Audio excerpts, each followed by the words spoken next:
saying, but I have one problem I'd like to ask you about. I don't know, what your knowledge in the area is, but in Delaware, in my schools, I have gone to the schools. I remember one particular school I went to, and they were very proud of how they were meeting all the nutritional standards, et cetera. And then at the end of the food line, they had a series of other choices that were not particularly nutritional, shall we say. And the kids, and I just watched it for a while, and the kids seemed to be taking from that. My question to you is not what's in this bill and not what you necessarily enforce in the Department of Agriculture, but how it's carried out in the schools. We have good nutritional people in Delaware and that kind of thing, but my impression is, and not just the vending machines, but even in the cafeteria lines, there are offerings that are not as healthy as is in this legislation, or as you would advocate, or as any health nutritionist would advocate. Can you tell me what oversight you have? And I'm not saying we have to demand what people serve or whatever. What oversight you have, or what guidance you have as far as schools are concerned in terms of what they're actually serving and what children are actually eating in the schools? Representative, we want to establish a set of standards that are consistent with the Institute of Medicine study, so that gives school districts an understanding and appreciation for precisely what they need to be focused on, which is making sure that these calories count and making sure, as I've said before, that they change the mix of what's available. We also think that this bill provides additional resources for training and equipment. Oftentimes schools want to do the right thing, but because of budget cuts in the past or because of decisions made in the past, they may not have the equipment necessary to provide steamed vegetables, for example, but they may have fryers that makes French fries more readily available, that type of thing. And we also want to make sure that youngsters and parents have better information about what is actually being served. I mean, our view is that if you educate parents and you educate youngsters about the choices that they have to make, that they're going to make the right set of choices more times than not, and that they're going to demand and request of the school board and of the school administrators that there be a better mix or better, more appropriate menu for youngsters. Right now, in some schools, you just don't know how many calories you're consuming. And I think youngsters are becoming much more astute to this, and there's been a lot of discussion because of the First Lady's Let's Move initiative, a lot of conversation nationally about this. We've got, as you will see in your next panel, major chefs, personalities who are very engaged in food, engaging themselves in local school districts to try to help educate. And then finally, we want to make sure that folks have information available to them that will help them improve the choices they make in terms of menus. We can do a much better job of providing information to schools about how to basically stretch that food dollar, to come up with innovative and creative ways to make vegetables and fruits and so forth delicious and appealing. And so there are a whole series of things that we can do to significantly improve by providing standards, by providing equipment assistance, by providing training, by providing more information to children and parents. But do your, I don't know if agents are the right word, but either people who work for your department or others have any oversight of what's actually happening in the schools, or does that all become local once they get their equipment and they get their dollars or whatever it may be? Or I mean, who is actually monitoring to see if the things that we're talking about that we put in legislation that we passed 6 years ago, we're going to pass again, are actually occurring? Well, we have within our Food and Nutrition Service the capacity to check and make sure that folks are living up to the standards. Obviously there are over 100,000 school districts, which means that there are many, many, many different places that have to be looked at. So I think the candid answer is that we've got to rely heavily, not just on our own resources, but on the capacity of local school administrators to understand the significance of this and the importance of it. Candidly, I think food for many was a revenue source, and we need to change that mindset a bit to, hey, this is an important part of the school day. You've got to do it right if you want your youngsters to perform well. I mean, if we're going to hold people accountable for results, then nutrition is part of what we should be holding them accountable for. And by providing parents more information, I will tell you, I don't know about your experiences, but as I travel and talk to parents, they are very engaged in this issue. There's an understanding, a basic understanding, we have got to do a better job.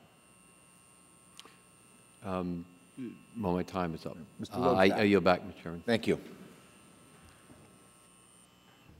Thank you, Mr. Chair. And first of all, I do want to thank the chairman for working with me to make sure that we incorporate some provisions into this bill that I've offered on direct certification and expanding access to nutrition programs. So I really do appreciate that, Mr. Chairman, for your incorporation of those provisions into the bill. And Mr. Secretary, it's still hard for me not to think of you as my governor. It's really wonderful to see you here today. Really appreciate all the great work you're doing on this. I do want to also at the outset just talk a little bit about the fiscal issue. We're all concerned, obviously, at the moment about whether we can pay for this and how we're going to pay for this. But I think all too often in this body, we think in short term. We have a short-term perspective as politicians, especially trying to get reelected every 2 years. We have to think, obviously, right now about the fiscal issues that are confronting us. But I think that when others talk about how this is a long-term issue, especially as it relates to chronic diseases, preventing chronic diseases, and we talk about healthcare costs, long-term healthcare costs, I think it's really critical that we think not in the short term. And I think that's what you're advocating today as well. This is an investment that we can make in the short term so that we can actually save a lot of money, I think, in the long term by preventing the development of chronic diseases. So it is a healthcare issue and it is a fiscal issue, but not just in the short term, in the long term as well. This is an issue near and dear to my heart, first of all, in terms of access, because as somebody who grew up in poverty myself, I'm very determined to make sure that all those kids out there in America who deserve to be in this program get into this program. That's why I offer the direct certification legislation. So it's very important to me, and I've gone around and talked to a number of folks at a number of schools in my district over the course of this spring and into the summer. And I think there's so much that we can do here. You've already talked about sort of how complex this problem is and this issue is. If you would, just elaborate a little bit more. This is really the only issue that I want to discuss with you today, although it may take the form of a follow-up. We'll see. But you talked about the role of agriculture, and both traditional and non-traditional.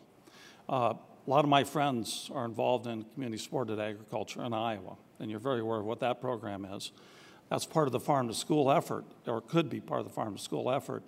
But can you talk to us, elaborate a little bit about traditional as well as non-traditional agriculture and the contributions that those two sectors can make to making sure that we have good quality food in our schools? Sure.